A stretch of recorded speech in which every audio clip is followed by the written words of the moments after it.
Gentlemen, welcome here at DigiMarcon Texpo Charlotte.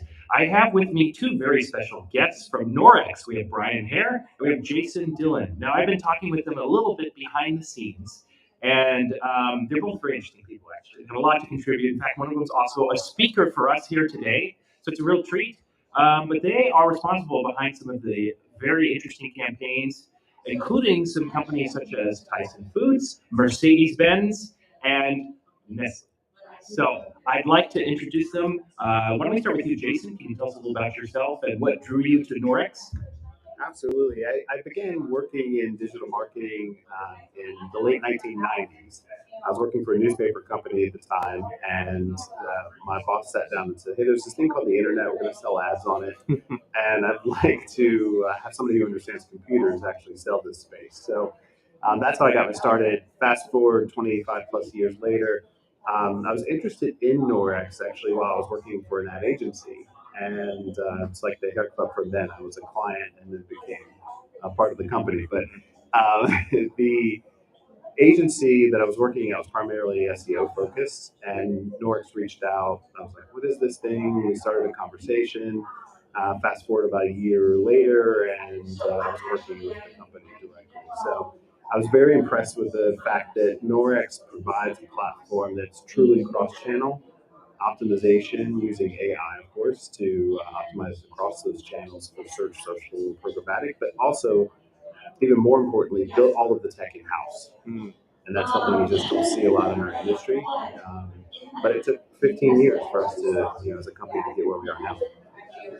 That's amazing. So you're taking all this experience that you've learned over the years and applying it, and now you guys have built this gigantic platform that's leveraging AI. I'd also like to introduce Brian here. Can you talk a little about yourself and what drew you to Norix, and then we'll get into kind of the nitty-gritties on what exactly Norix is and how they're changing the digital marketing world. Yeah, thanks for that. Yes, I'm Brian Hare. I have been in the industry about 11, 12 years now, and I started at a Group M agency, the biggest of the biggest. Got my stripes there, and then spent some time at Xander on the vendor side, working at publishers. I've worked at other ad tech companies. So, what brought me to Norex and what really cemented this is an opportunity. This is unlike what I see elsewhere. A lot of the issues that my previous ad tech company had run into around attribution and giving the credit to the proper advertising assets that drew people to buy or to offer up their lead information. That was solved by the Norex platform.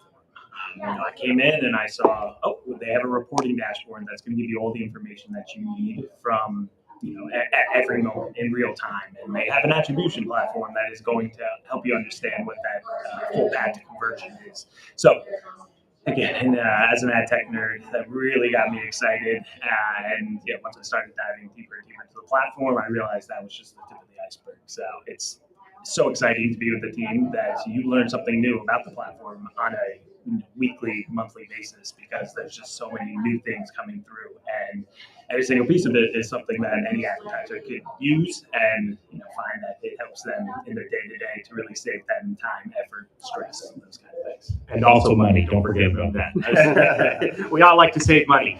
All right, so on this note, let's talk about how your onboarding process works and how it might be different from like a smaller organization versus a large organization, and how you're leveraging your expertise combined with the power of the AI and the other tools that you've built in this platform. Yeah, I'll dive in first. So onboarding, depending upon client size. So we do work with ad agencies and brands directly that have in-house marketing teams. However, you may have a large company that has hundreds of people working on the marketing team. They're going to be often siloed. And so it takes a lot longer to onboard because our platform brings those silos together cross channel into one platform. So that can take months. We've got a client that's essentially we've been tailoring the platform for now 9 months. Oh wow! And yeah, and it's a long so process. Yeah, they're still testing and tweaking, but a very long process. On the other end, the average onboarding is usually 2 to 3 weeks. So that agency that's able to stand up, you're talking about 50 to 500 people. Not all of them, of course, are traders or hands on keyboard, but at the same time, we're working with them over those 2 to 3 weeks to onboard their campaigns and then to begin using our tool to optimize them, to Brian's point, to make them more efficient.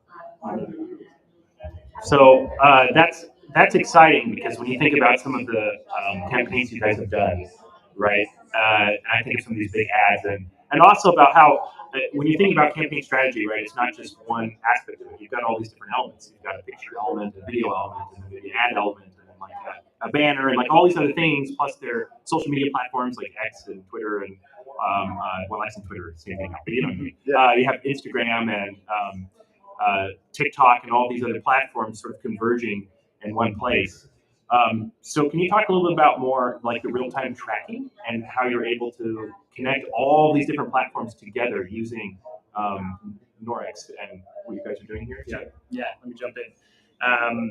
So we're able to do this because of the much smarter people at our company than Jason and I.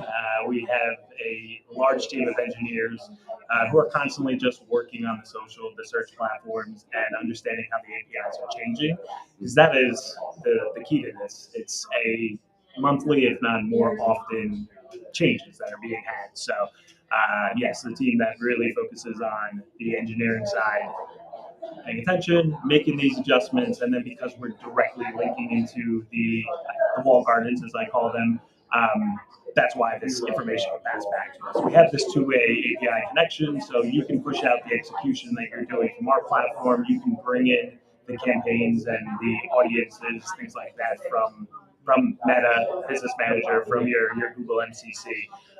So long story short, we can thank the smarter people than we at Norex, and we get to talk about how cool this is with people like you. Very good. Whoops. Okay, so now let's get into a little bit about you guys, and then we'll bridge later, and we'll go into those special campaigns. Well, I can't, not have these guys on here and talk about, like Mercedes and some of these other companies they work with. But what does a day in the life look for both of you at Norex, and how are you guys bringing your own individual expertise to this platform? Yeah, we spend most of our day focused on business development in our particular area. So we're reaching out to ad agencies or to brands, learning as much as possible about them, but developing relationships as well with them through LinkedIn, through events like DigiMarcon, etc. Making sure that we understand what their needs are and if the timing is right for a partnership. Because in many cases, we'll have discussions that may take 9, 12, 18 months before they develop into a partnership because the timing just wasn't right for them. So making sure that we're always filling, like any marketing campaign, filling the top of that funnel with our brand, but also keeping those touch points so that we can then begin a relationship with them if it makes sense. I just add that, while Jason and I really sit on the pre-sale side, we work closely with our account management team, understanding what are the campaigns running right now, what are the successes, where can we improve, things like that. And then also work with the engineering team. As I mentioned, a lot of less changing, new features are being presented. So Jason and I always want to make sure that we know how to properly position them. Mm-hmm. Also go back to teams that we might have spoken to previously and let them know, I know you had a problem with audience thinking in the past, and not having a CDP to make sure the audience is synchronized across these channels. Well, we've developed our in-house CDP. This is something you can utilize, as with access to the platform. So it's a lot of just understanding exactly what is available to us and what's available to our clients, potential clients, and then figuring out how best to position that to new teams, old teams, and everyone ultimately. Something that I find really interesting about Norex, and from what I've gathered from my understanding of how you guys have built this and how it's all integrated, is you really have something here where you spend a lot of time with your clients, really developing a really nice campaign strategy, and then when all the pieces are in place, you can let the AI kind of execute the function. But it's really the people that are behind this that are making it possible. So it's not just like another tool; it's like the tool plus all these expert minds that you're getting. Yeah, it's important to note that, as Brian mentioned earlier, we're essentially an efficiency tool, right? So we're not replacing people at these organizations. We're making them more efficient, and how they invest their time, and ultimately generating more profit, more ROI for themselves. So for us, it's not only developing that relationship and understanding what their needs are, but then also being able to tailor the platform. We're still nimble enough as an organization that we'll tailor it for that specific agency's needs in many cases. There is development work, obviously, that takes some time, but once has been tailored for them, we find long-term partnerships that then generate campaigns like Mercedes or Nestle or Tyson Foods. Can we get into that a little bit? Is there anything you can talk about? I know because you won the award, right? You got to be able to talk at least a little about that. I'd love to hear about some of your favorite campaigns that you've worked on. Yeah, maybe we can start with that one. Yeah. I mean, I think if I had to put, you don't have a favorite child, but the child you're most proud of, yes, that Nestle campaign. So the agency that we worked with, we won the Synopsis Rise Up Best Cross-Channel Campaign, and yeah, obviously very proud of it. But one of the biggest pieces that I really push for the teams that we're working with is that how our platform allows you to connect top funnel to bottom funnel across all these channels and understand what's driving success, what's driving someone to get into the funnel, what's driving them to convert at the bottom. So really being able to speak to that, see that in action, and see the data that you can pull from it. That was, again, as an ad tech nerd, that got me most excited. And then taking that information, how do we replicate that with additional clients? How do we speak to clients who really focus on performance about what they can do in the top funnel and vice versa. So, that Nestle campaign, obviously, one of my favorite campaigns here at Norex, and then a few of the other ones, the Mercedes campaign.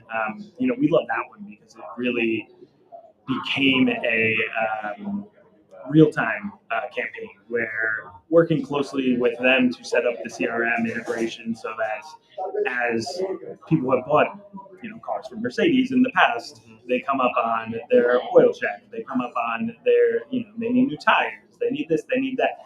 The ads that they were seeing were personalized specifically to that. So it's a banner ad that might have cost fractions of a penny.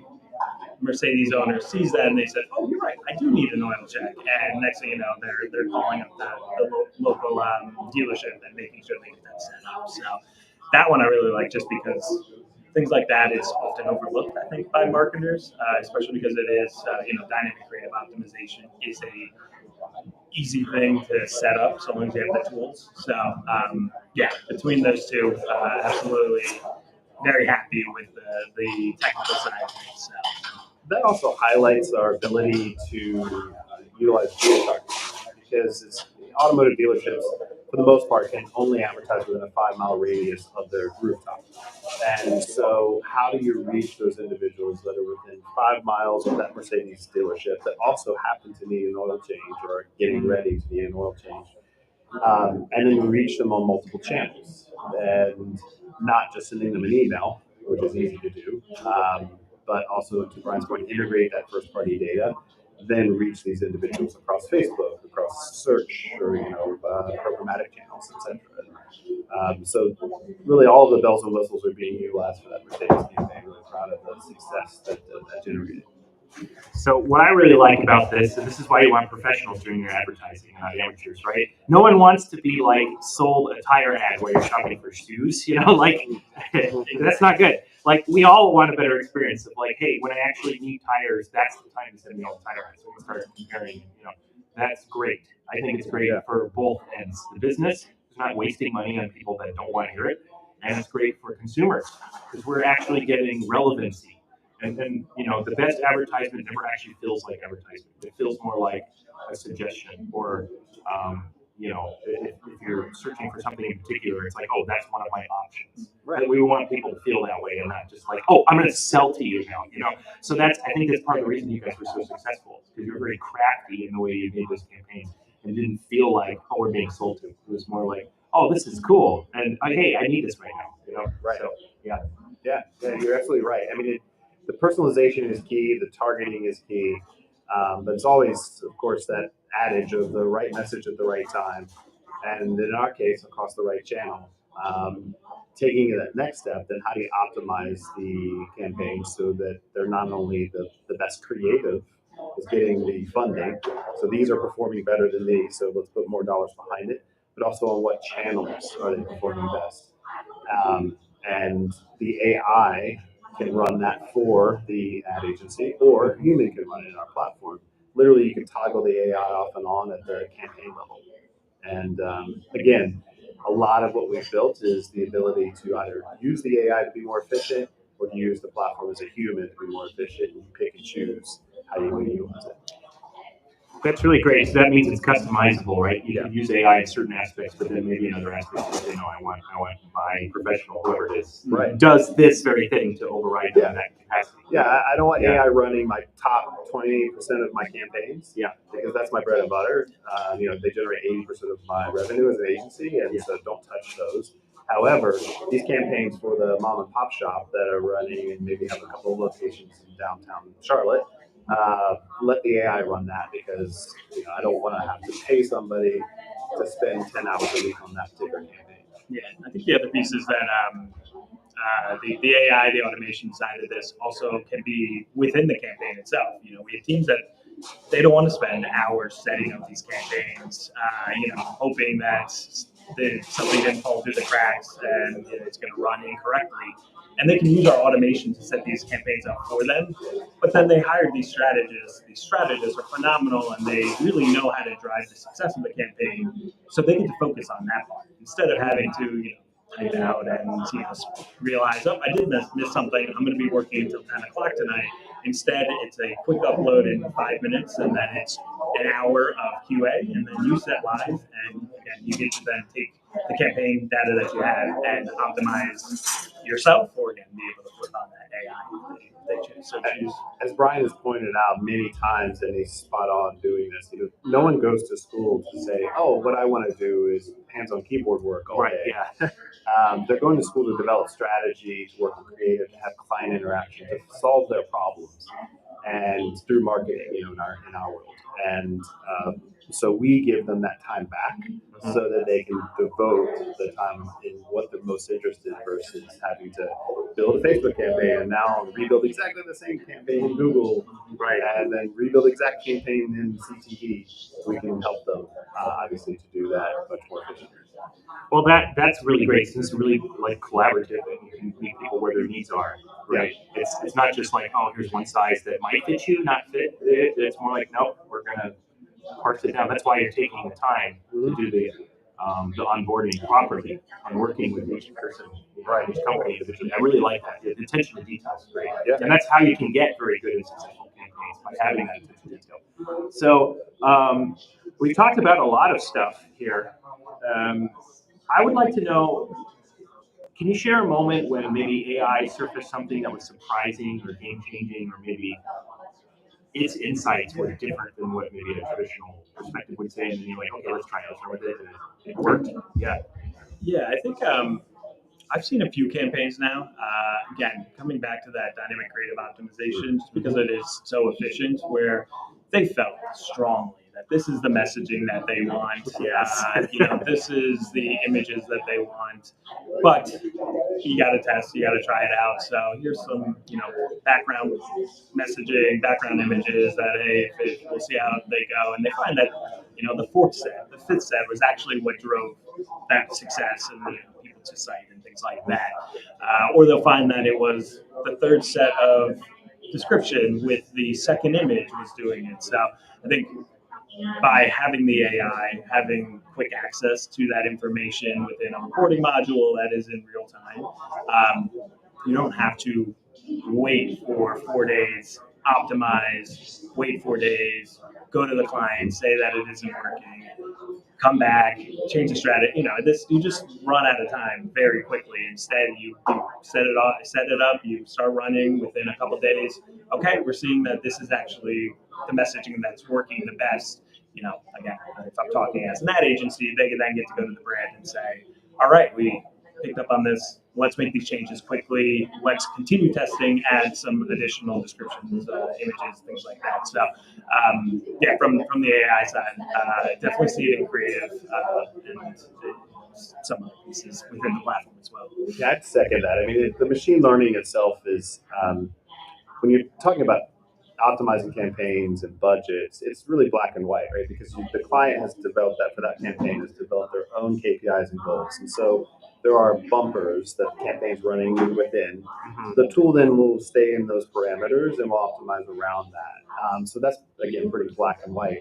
But the DCO, the designer built into the platform, the ability to be able to then use AI to optimize the creative, that surprises us. I mean, there are campaigns I've seen where I personally love creative A, but creative Z is performing much, much better, even though I personally don't like it. Right. Yeah. You might be like, oh, what? But that's what's My good. opinion doesn't matter. Yeah. It's what performs best. Yeah. Yeah. Definitely. Well, I really like that because then it means you built something that allows you to be a little bit more objective. Yeah. Especially when people are, they're investing their own time, money, and energy. They're very, very, like you said, they're very, very, particular. I know in the film world, because I came from a film television background, we used to call it template.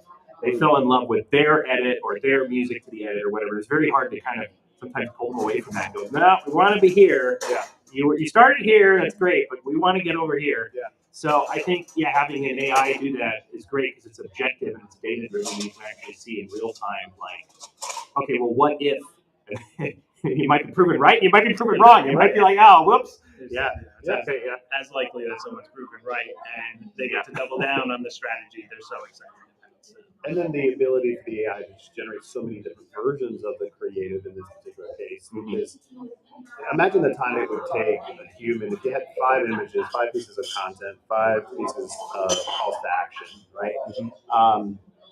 5 times 5 times 5, you'd have to create 125 different versions of the ad. Oh, yeah. It would take the human a long time to do that. The AI can do that in minutes and then deliver all 125 versions across multiple channels. And then after a few days, whatever's performing best, it starts to say, all right, let's take these 100 and stop running them, and then let's put more money behind these 25 because they're performing based on the KPIs and goals that have been defined. Again, so much more efficient than having a creative person actually build all of those. Yeah, definitely. Saving everybody time, money, energy, heartache. Yeah. That's really fantastic. Mostly heartache. Yeah, mostly heartache, yeah. Well, speaking of heart, I have to say we've been on this platform a while, and I've been so pleased to have them as my special guest. I'd like to know, can you leave us with a fun fact about each of you personally? Something like human that people can remember. I don't know. Sometimes people come up here like, "Oh, I'm secretly a black belt in Taekwondo," or I had 40 cats. I went to 120 countries. I don't know. I guess I'll start with you, Jason, if you want to. Yeah, sure. So fun fact, when I was young, so we're talking like 13, 14 years old, I rode the same roller coaster 72 times in a Wow. row, simply to beat the record. There was a plaque that was, this was outside of Richmond, Virginia, at King's Dominion, which still exists. Shout out to King's Dominion.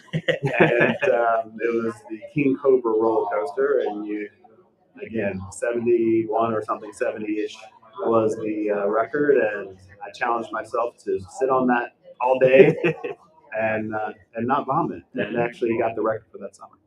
Amazing. That's an impressive feat. Or judge yourself, Brian. Yeah. So I did not have the privilege of doing much traveling as a child and as a young adult. So I never actually left the country until I think it was about 3 years ago. And at that time, I had started dating my now wife, who is Australian. And we had a conversation about how she really wanted to do a European vacation. And I told her, I want the first time I leave this country and touch down in another country to be Australia, when we're going to go and visit your family. So it exactly was that. I have now visited Australia a few more times. I've been in Europe as well, and in Central America. So yeah, it's one of those itches that once you start scratching, it's hard to stop. And I'm looking forward to the next trip that my family will be taking again. You wanted to pick the furthest flight that you could possibly take from the East Coast of the U.S. I was able to watch 3 separate movies, so it was great. You went the long way around. Right? Exactly. Scenic route, yes. All right. Well, thank you guys so much for being on the podcast. By the way, I do love Australia as well. The GMarcon is in Australia. In fact, basically our founder is from there. So Wonderful. yeah, we're very well established in Australia. So those of you who are in Australia should look at the DigiMarcons there, Sydney and Melbourne especially. So it's a pleasure. Thank you again so much for Thank you. participating. Yeah. If people want to find more about your company, what's the best way to get in touch with you guys? www.norex.com. Norex is spelled Knorex. Yeah, you can find Jason or I on LinkedIn as well. Yeah. Yeah, they're good guys to connect with.